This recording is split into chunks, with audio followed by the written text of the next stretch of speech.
My friend, welcome to my channel focusing FreeCAD. In this channel, in the past, I have worked on model building. In my 200 series, I have built multiple projects using spreadsheets and configuration table, and I have had about 15 assembly build in the assembly series. Today, I want to try building a assembly based on spreadsheet configuration table. So I'm trying to combine configuration table based on spreadsheet in the model, but it will be also end up in a assembly. So it kind of like put everything together and see if that works. With that thought, I will be building the parts in part workbench. An alternative to do that is in part design. I'll be building the configuration table in spreadsheet. An alternative to that would be using the dynamic data, but the dynamic data comes as an add-on to the FreeCAD. You'll have to download it and then install it separately. So we will just go with spreadsheet because it comes with the FreeCAD installation. Right, let's get started with the spreadsheet then. I will start with a new spreadsheet, maybe rename that to data sheet and double click on that. So I'll be building a configuration table and it requires a specific setup. All the variables will go into column, but not from the first one, from the second one. So here, let's say I'll be building a box, not the whole box, maybe a frame of the box. So we'll just go with box length, right? And box width and box height. So length, width, and height, these words are so generic. This FreeCAD software may have used them as one of their own words. So I just want to mix it up with throwing the box in front of it. Then I want to put these three that will be holding the actual value of the variable. I want to put them under the aliases. So I'll have box length, under that be B2 cell, but I want to call this cell by a name. So that would be the alias of the same variable name. So I want to copy that text, not the apostrophe from the beginning of the text. Copy that, select that B2 cell, come to alias, paste it, hit enter. So the color change says there is an alias on this cell. Let's do that for the rest of the cells. Okay, so the variables are ready. Now on the first column, starting from 3, I will say the configurations that I want to put in. So length, maybe large, medium, and small. Now that's the skeleton. Let's come up with some values for these 3 configurations. Large, let's say 300 millimeter length, and medium would be 250, and the small would be say 200 millimeter. Width, I want to say 200, 175, and 150. And height, we will keep it at 150, 125, and 125. All right, so those are the values. Now this is the spreadsheet in the format of a configuration table. The configuration table, we haven't built it. To do that, so A2 is the cell where we build the configuration. So select A2 and drag and select up to D2. Right click on A2 and go with configuration table. Now you can see that A2 to D2 has been selected. And group, let's talk about group first. So the base, the data sheet is selected on the left panel, and the data panel, data tab, you can see that base, under base there is label data sheet, that's the name. So the base, this is the group name, and the label here, this is the property name. So group, I want to put it in the base group. So let's say base, and property, I want to say box size, right? Notice how all the alias names, the property name, I capitalize each word, and there is no space in between. That's called camel case, and that's the case that goes with FreeCAD. Hit OK. As soon as we hit OK, you can see that the box size large appeared under base. And at the same time, these cells are filled up with values corresponding to large. We can change it to medium, and the values are changing. About small. Yeah. So the spreadsheet working fine with the configuration. So that's done. Let's go back into model building. So we will be building one corner post and one long bar and one crossbar. So 3 parts that we'll be building in this session. So let's go with that. The corner post, I am going to say this is 2 inches by 2 inches. So that's 50 millimeter by 50 millimeter square. Let's start with that. I want to make these two equal. So select those two edges and hit E on the keyboard.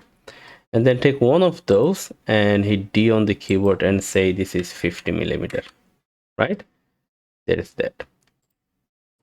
And rename that sketch as sketch post and extrude that to height. So we know that the height is available in the data sheet, the box height. But in here on the along, there is no option to put in expression. So let's go with 200 for now. And then select the extrude and come here.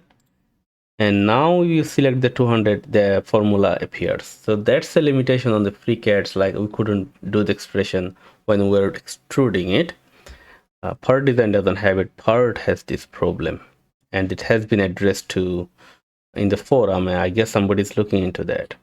All right. With that, let's go ahead and put in the value data sheet dot height.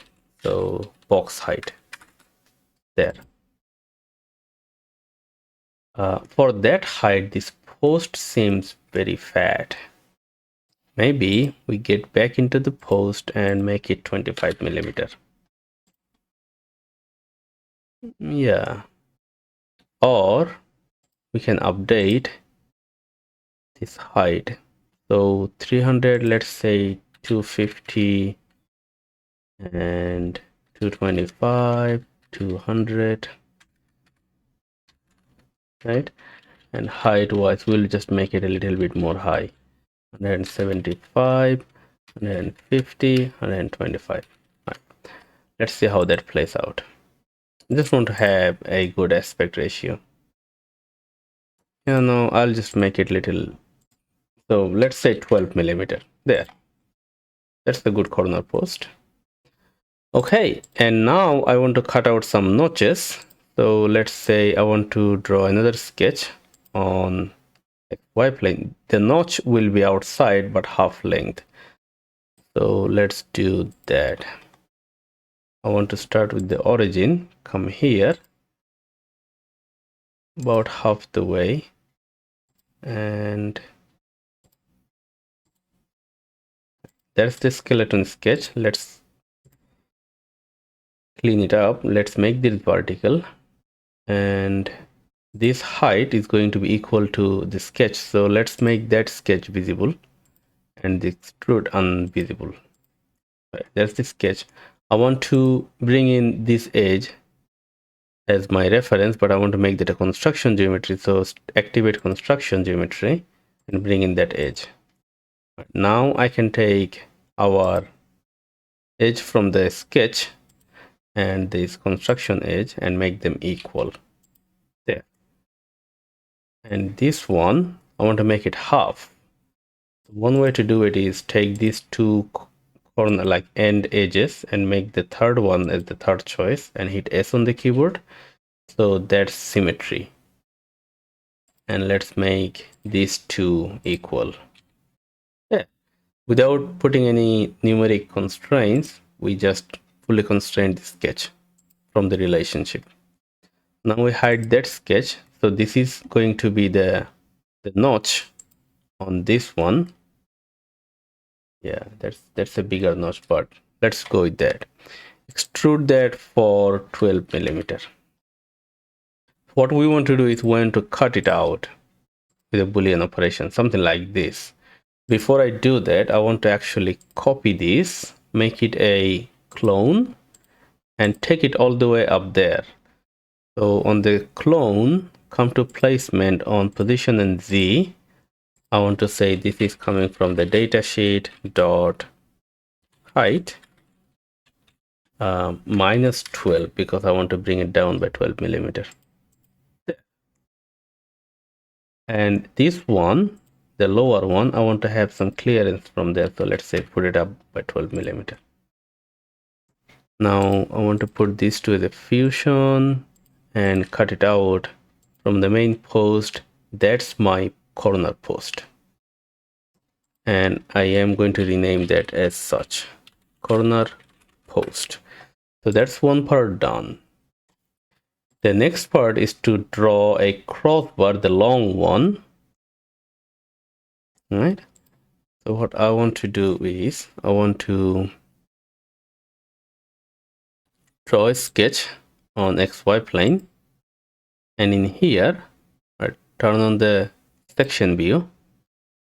And in here, I want to draw something like this. So this will be the meeting point, and go all the way, make a 45-degree angle again, come back. So that's the long bar. This length, right? This length is going to be from the datasheet. So datasheet dot length, box length. Yes, there, 200 millimeter. And then I hit escape too many times. Let's make these two as 45-degree angle and do the same for these two, 45. Right? This point is coming at 6 millimeter, half of 12, and that's a fully constrained sketch. This one has a variable from the spreadsheet. Right?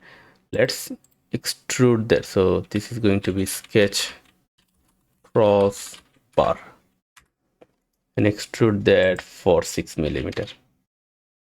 I want to place it right there. Now, in when we pull it in assembly workbench, there is a variant option, and there are like 3 different ways that Peter showed in the forum post that we can do copy on change, or like, binder options. And those methods are really cumbersome and not easy to follow. He is working on a better way to make variants in assembly workbench in FreeCAD, and I hope it will come up in like next 6 months, an year or some, I don't know. But so I will not do that copy on change variant thing here until that new system comes on. But because I tried the copy on change variant option, it sometimes works, it sometimes doesn't. So we'll just create another short post. So this one, copy and paste, copy with the sketch underneath. We probably don't need the crossbar. Yes, copy that and paste it. So we have another sketch. So the important thing is like these two sketches have 2 different names, that way they are independent of each other. Now I can say this is long crossbar, or like long bar, and this is the short bar, right? So, and rename this sketch as crossbar short, and this is as crossbar long. All right, let's transform this a little bit so that we know which one is which one. Right, that will do. Now I want to get into this sketch. It's the same sketch, and in here I want to change the formula to box width. So that's my way of creating a variable. Okay, so we have the long bar, we have the short bar, right? And then we have all of the things that we need. Now let's go ahead and start building our assembly. So that's the main part of this video. Building the assembly and see if the configuration table works fine within the assembly.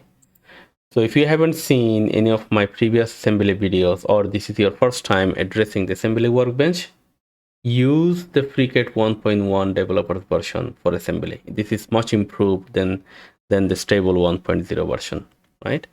In the assembly, the first step is to create a assembly container.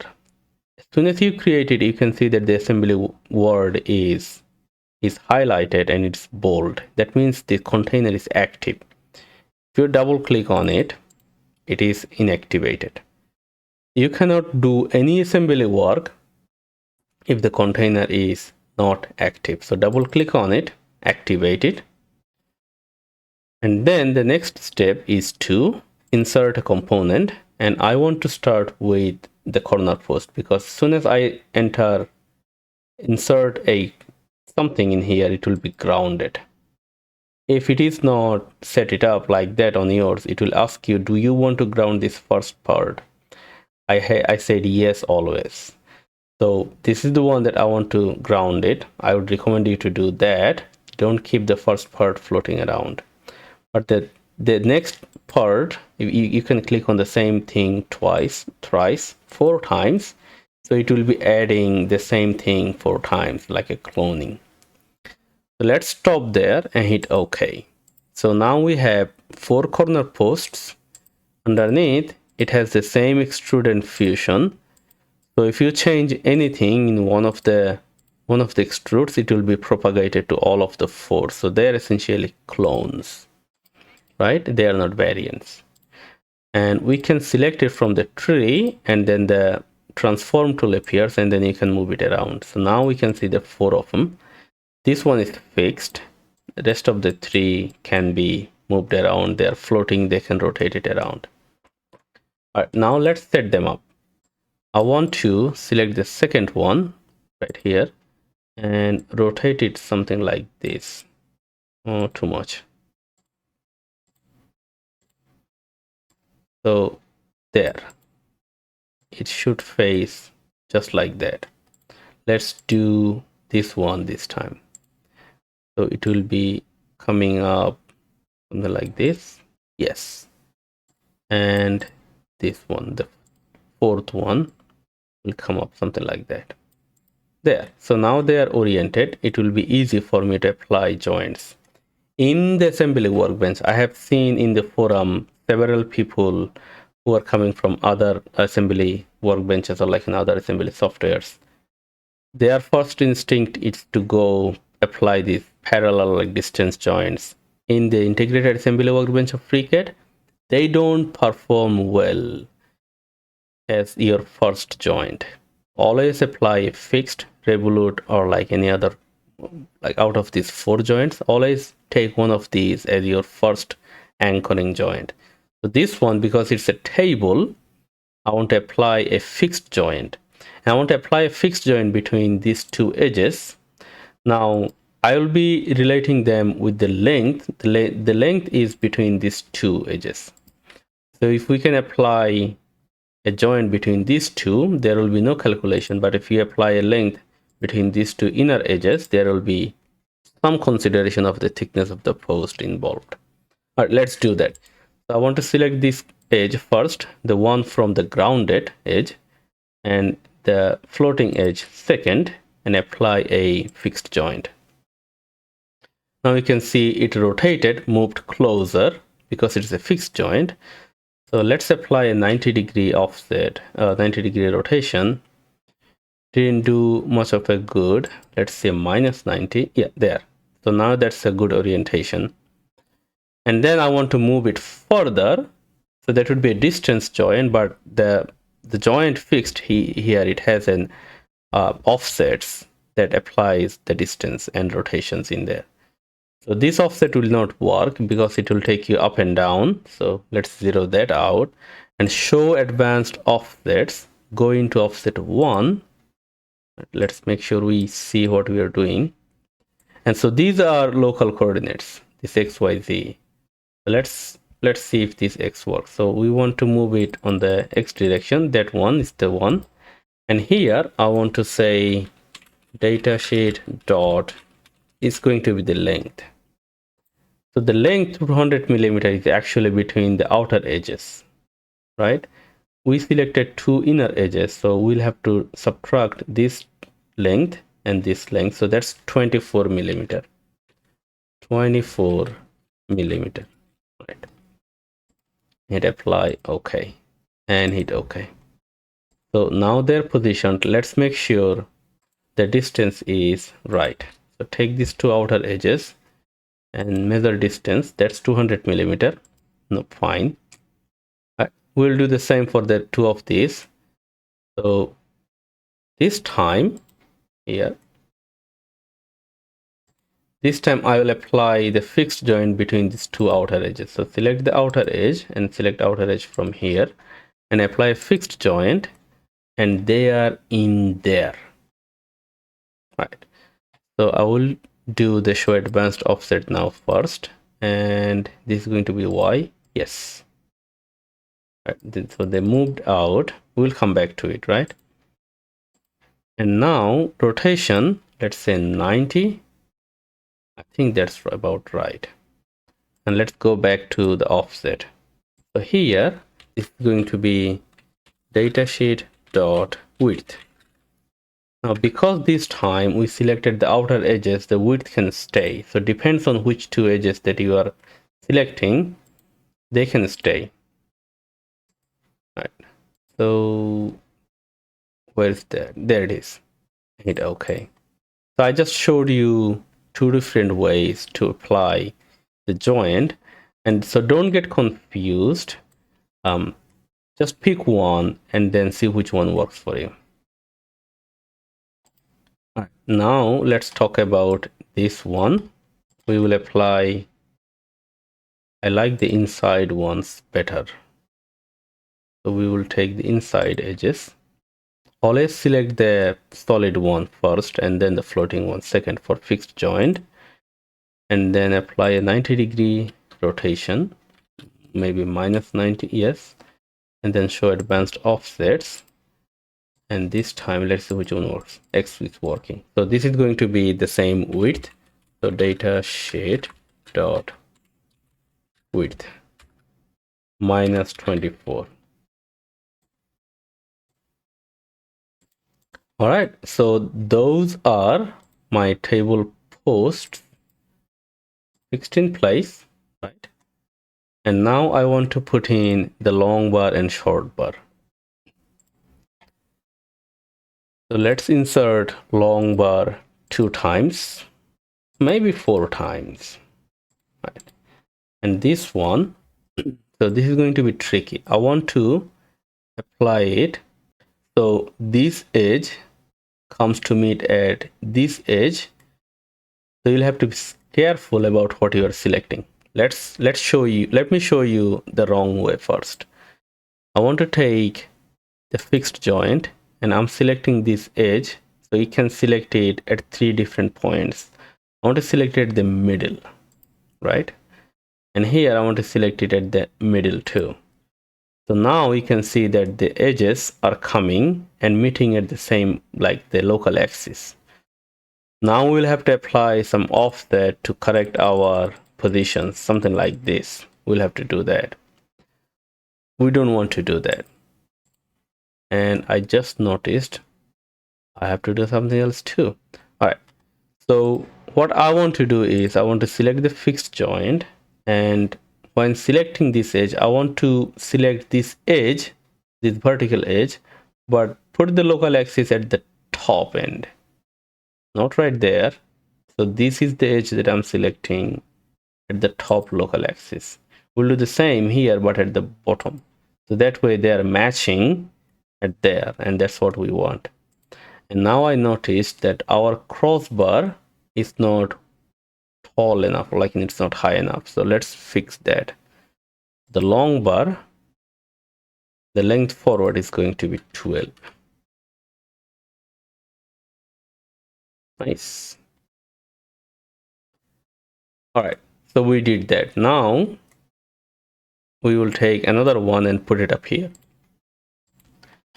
So again, take this long edge but at the top and this edge at the bottom.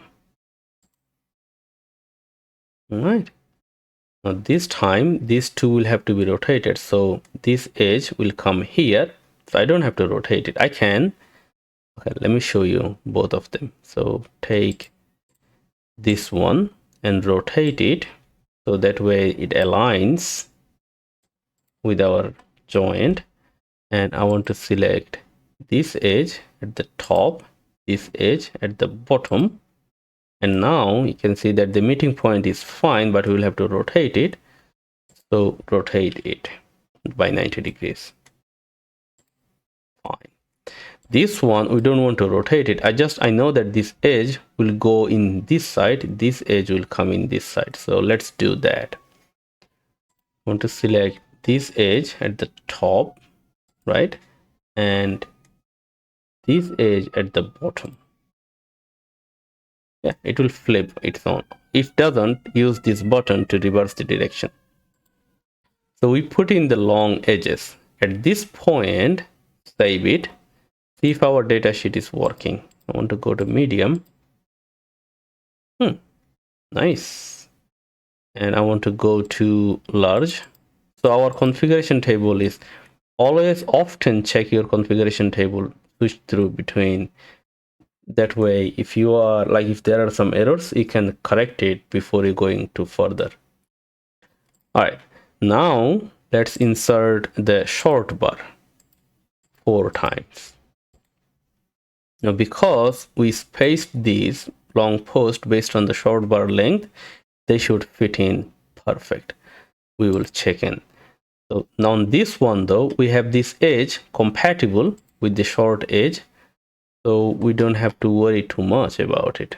Just select the middle one and apply a 90 degree, minus 90 degree. All right, there I see that the edges, so this one is still short, like the short is really short. So let's fix that, make it 12. There. All right, let's continue doing that. So if you have two compatible edges in your parts, the assembly building is really easy, and that's why it is always important to think ahead, like your edge sizes, if you can make them standard, like, you know, matching, it helps. So minus 90 was it? Nope, it was plus 90. All right, so now this side I will take this and take that and apply a 90 degree rotation, minus 90. It is like putting in the USB charger. First time is always wrong. All right, so far I have applied fixed joint, but if you are not feeling comfortable rotating it every time 90 degrees, let me show you another thing. A fixed joint is actually combination of a revolute joint and a cylindrical joint. So this time I will take a revolute joint. On the revolute joint, it doesn't matter which edge you are selecting first. You can select the floating one first. It will still come around, right? And now this time you can rotate it by like manually, right? Something like this. So here I can rotate it, bring it around, and between these two edges I can apply a cylindrical joint. So the combination of these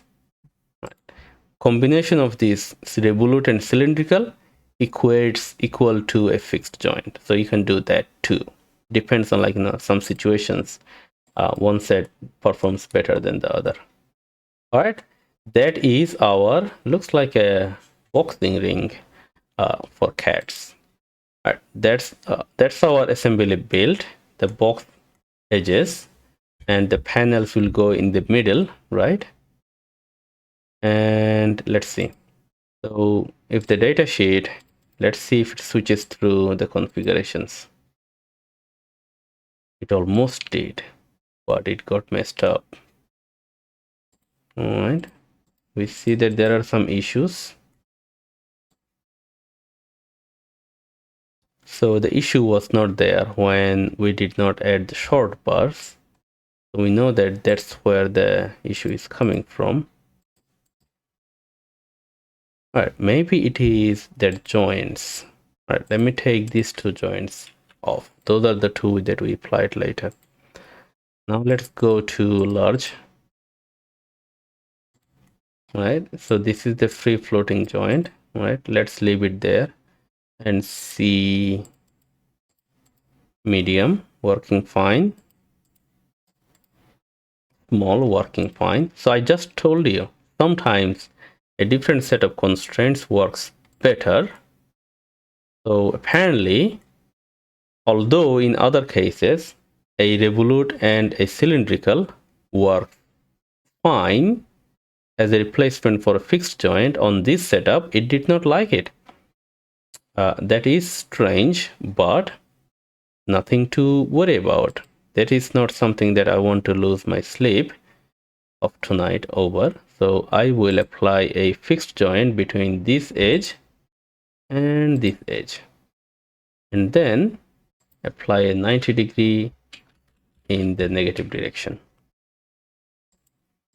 Right, now let's see if it was medium, perfect, large, better than perfect. All right, so that's what, my friend, I told you. Check your, if you are working with a configuration, check your configuration every now and then so you know that where your model is failing. Had I not checked it just a couple of minutes ago, I did not know, I would not know that it is, if it is the long bars or the short bars. So that's a good practice. Always check your progress and always save your progress, because FreeCAD will crash and you will lose your data.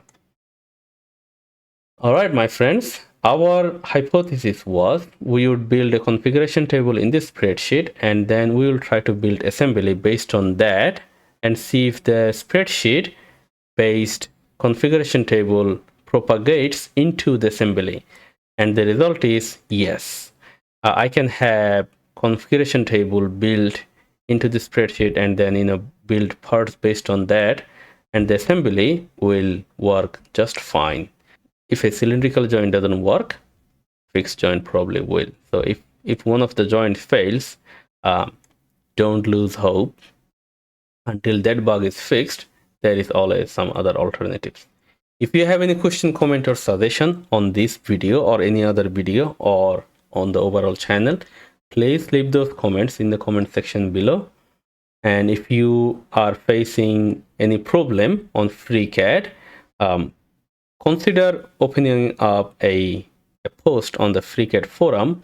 There are folks that jumps in to help people who are struggling with FreeCAD modeling.